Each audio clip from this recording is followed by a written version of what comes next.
Memang tak menyesal kalau korang setiap hari bersarapan dengan Avo Black ini. Yang waktu mami minum ni ialah perisa kopi. Dia ada 3 perisa. Sebab apa? Sedap.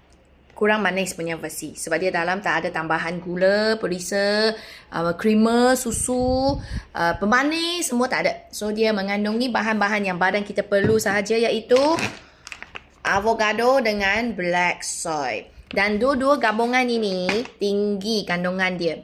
So, satu cawan ni dia penuh dengan khasiat yang bagi kawan-kawan yang apa? Yang ada masalah kencing manis, darah tinggi, obesiti, perut buncit, badan tak cantik, mengeleber. Lagi ada masalah sembelit kolesterol dan tekanan darah tinggi. Even wanita-wanita yang dah ada simptom-simptom macam menopause, rasa badan start rasa dalaman badan panas-panas, dah rasa start kering-kering, ataupun you punya emosi selalu susah nak dikawal, ataupun ada perubahan dekat emosi, selalu stres, satu hari satu cawan midi Avo Black memang sangat bagus.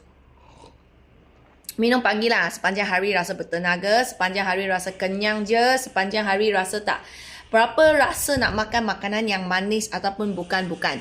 So korang nak fokus sihat, nak fokus badan korang cantik, tak nak beban korang punya dalaman badan, cuba setiap hari 1 atau 2 cawan Avo Black coffee or 3 perisa kan, Koko atau original punya. So sekarang korang tak payah nak campur sudu-sudu dah.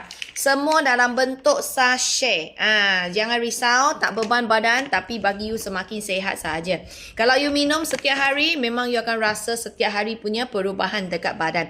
Sebab makanan ni dia masuk ke dalam badan, dia start repairing, start buang toksik, start buang lemak, start buang angin, start buang semua benda yang tak baik dekat badan. You akan nampak badan kita semakin minum, korang semakin je sihat, bertenaga dan awet muda. Kalau boleh, tambahlah sikit senaman.